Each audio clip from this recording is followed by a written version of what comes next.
सरकारच्या 100 दिवसांच्या कामांचा निकाल जाहीर. आदिती तटकरेंचा महिला आणि बालविकास विभाग सर्वोत्तम. तटकरेंच्या खात्याला 80% गुण. सार्वजनिक बांधकाम विभाग 77.95% गुणांसह द्वितीय. 100 दिवसांच्या कामात 12 विभागांना 100% गुण. जलसंपदा, ग्रामविकास, पशुसंवर्धन, बंदरे विभागाला 100% गुण. उच्च आणि तंत्रशिक्षण, कामगार, वस्त्रोद्योग आदी विभागाला देखील पैकीच्या पैकी मार्क. पालघरचे पोलीस अधीक्षक ठरले राज्यात सर्वोत्तम. 100 दिवसांच्या कामात पालघर पोलीस अधीक्षकांना 90% गुण.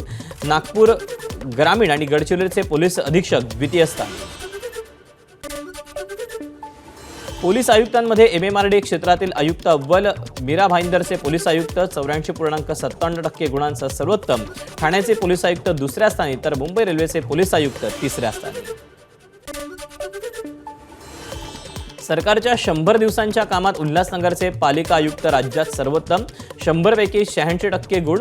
पिंपरी चिंचवडचे पालिका आयुक्त 85.71 गुणांसह दुसऱ्या स्थानावर.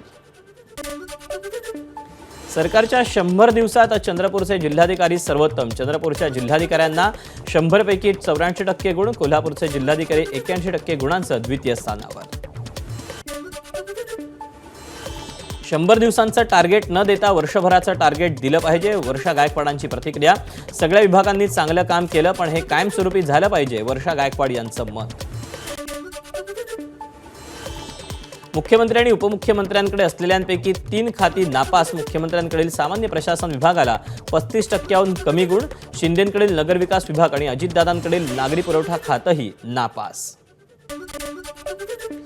15 दिवसांची नोटीस दिल्याशिवाय पाडकाम करू नये. सुप्रीम कोर्टाच्या आदेशानंतर राज्य सरकारचे जिल्हाधिकारी आणि स्थानिक स्वराज्य संस्थांना निर्देश. महारेराच्या संकेतस्थळावरील नवीन ॲप्लिकेशन पोर्टल 5 मे पासून कार्यान्वित. आता प्रकल्प नोंदणी, मुदतवाढ, दुरुस्ती करणं होणार अधिक सोपं. रेल्वे गाड्यांचे वेळापत्रक आता QR कोडद्वारे समजणार. मध्य रेल्वेकडून CSMT, दादर, लोकमान्य टिळक टर्मिनस आणि पनवेलमधून सुटणाऱ्या लांब पल्ल्याच्या रेल्वे गाड्यांच्या वेळापत्रकासाठी माहिती प्रणाली कार्यान्वित. राज्यांतर्गत विशेष रेल्वे गाड्या आता जूनपर्यंत धावणार.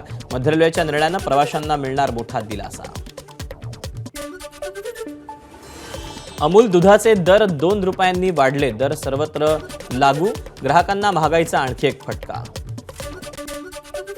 सोन्याचे दर 1 लाखाच्या वर गेलेले असतानाही अक्षय तृतीयेच्या मुहूर्तावर काल देशभरात जवळपास 12,000 कोटी रुपयांची उलाढाल. मुंबईत अक्षय तृतीयेला 1,500 घरांची खरेदी विक्री तर 981 नव्या वाहनांची नोंद. 27,837 विद्यार्थ्यांना पुन्हा CET द्यावी लागणार. भाषांतरातील गोंधळामुळे विद्यार्थ्यांना मनस्ताप. नव्या शैक्षणिक वर्षापासून सर्व शाळात CCTV बसवू. राज्य सरकारची मुंबई कोर्टाला हमी. मे महिन्यात देशभरातील तापमान आणि उष्णतेच्या लाटांचे दिवस सरासरीपेक्षा जास्त राहण्याचा अंदाज. राज्यात कोकण किनारपट्टी, विदर्भ आणि मराठवाड्यात मे महिना अधिक तापदायक ठरण्याची शक्यता. ABP माझा, उघडा डोळे बघा नीट.